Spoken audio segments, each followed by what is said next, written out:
Viewers আসসালামু আলাইকুম। আশা করি আপনারা সকলে ভালো আছেন। আলহামদুলিল্লাহ আমিও ভালো আছি। বরাবরের মতো আমি মাহমুদুল হাসান আপনাদের সামনে উপস্থিত হতে পেরেছি। আজকে আবারও আমি এই মাইক্রোসফট ওয়ার্ডের গুরুত্বপূর্ণ একটি টিপস নিয়ে আপনাদের সামনে উপস্থিত হতে পেরেছি। ভিডিওটি এতটুকু না টেনে যদি কেউ সম্পূর্ণভাবে দেখেন তাহলে হয়তো আজকে গুরুত্বপূর্ণ একটি সেটিংস জানতে পারবেন। কারণ আমরা আমাদের এই মাইক্রোসফট ওয়ার্ড নিউ ভার্সনে যখন প্রবেশ করি, আপনারা দেখতে পাচ্ছেন যে এখানে ইন্টারফেসে সাধারণত একটি ফন্ট নেম এবং একটি ফন্ট সাইজ এটা সর্বদাই অটল থাকে। যদি এক্ষেত্রে আমি একটি নিউ পেজ নেই, যেমন আমি কন্ট্রোল এন এর মাধ্যমে একটি নিউ পেজ নেই, তো সেক্ষেত্রে দেখুন আমরা কিন্তু বরাবরই ওই ফন্টটি এবং ওই ফন্ট সাইজটি কিন্তু পেয়ে থাকি।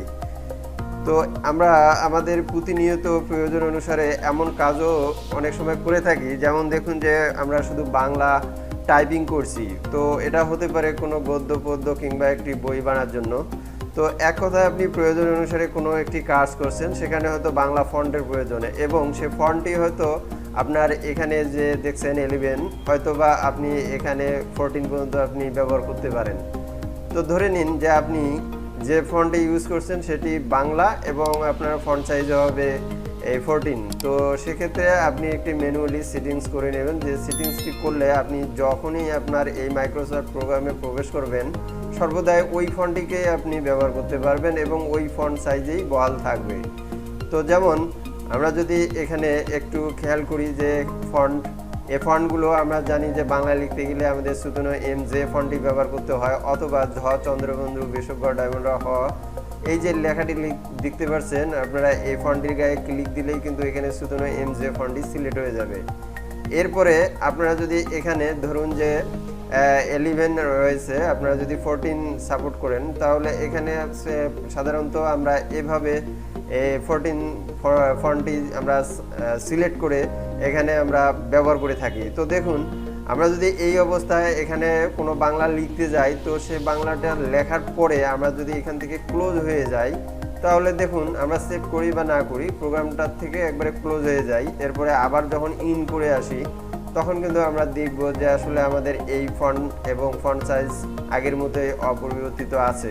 তো আমি আজকে দেখিয়ে দিব যে কিভাবে আপনারা এই সেটিংসটি করবেন, যা আপনি সেটিংস করে রাখবেন ঠিক তেমনইভাবে বারবার আপনি যতবারই এই প্রোগ্রামে প্রবেশ করেন না কেন ততবারই আপনারা দেখতে পারবেন। তো চলুন দেখা যাক সেই সেটিংসটি।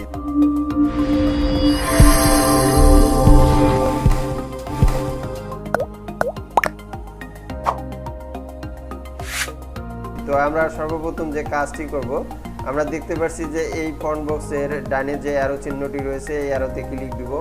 এখানে ক্লিক দিলে আমরা একটা ম্যানুয়াল বক্স পাচ্ছি। এখানে আমরা একটু খেয়াল করব, দেখুন আপনি কোন ফন্টটি ইউজ করতে চাচ্ছেন এই ফন্টটি কিন্তু আপনি সিলেকশন করতে পারেন। যেমন আমি এখান থেকে যদি টাইমস নিউ রোমানের পরিবর্তে অথবা আমি যদি কোনো বাংলা ফন্ট ইউজ করতে চাই, তাহলে আমরা এক কথায় শুধু এমজে অর্থাৎ এস অক্ষরটি চাপ দিয়ে এস এর সিরিয়াল অনুপাতে আমরা কিন্তু এখানে ফন্টটি বেছে নিতে পারি খুব সহজেই। তো দেখুন আমি শুধু এমজে ফন্টটি বেছে নিচ্ছি।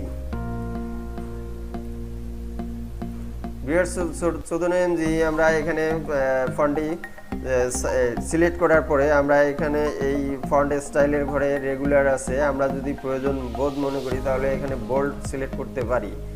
এরপরে আমরা যদি এখানে দেখুন যে ফন্ট সাইজগুলো রয়েছে, আমরা এই সাইজ অনুপাতে প্রয়োজন অনুপাতে আমরা এটি ব্যবহার করব। তো আমি দেখলাম, তো আমি এখানে 14 এই সাইজটি সিলেক্ট করে দিলাম।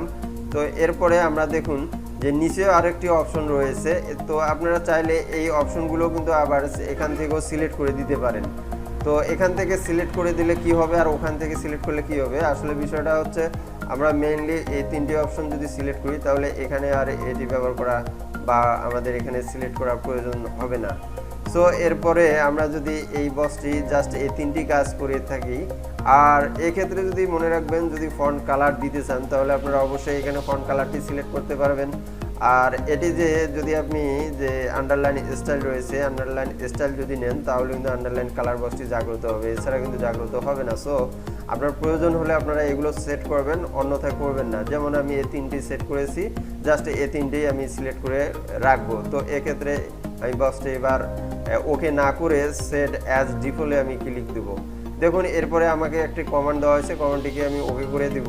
ওকে করে দেওয়ার সঙ্গে সঙ্গে কিন্তু এখানে আমরা যে সাইজটি এবং যে ফন্টটি রেখেছি সেমভাবে আমরা এখানে দেখতে পাচ্ছি। তো যেমন দেখুন আমি যদি এখানে কোনো ইংলিশ বাংলা লেখা যদি টাইপ করি, এরপরে আমি যদি ফাইলটি সেভ করে দিই, তো হয়তো ফাইল নামটি বিবি নামে আমি সেভ করে দিলাম, বাট আমরা যদি এখান থেকে ক্লোজ হয়ে যাই আর এরপরে আমরা যদি ফাইলটিতে আবারও প্রোগ্রামটিতে প্রবেশ করি, তাহলে আমরা এখানে দেখুন যে ফাইলটি ইউজ করব সে ফাইলটি আমরা ওপেন করব। তো থেকে ম্যানুয়ালি আমরা ওপেন করতে পারি, অথবা আমরা এই যে বিবি ফন্টটি এখানে সিলেক্ট করেছি, এবার আমরা এখান থেকে সিলেক্ট করে ব্যবহার করতে পারি।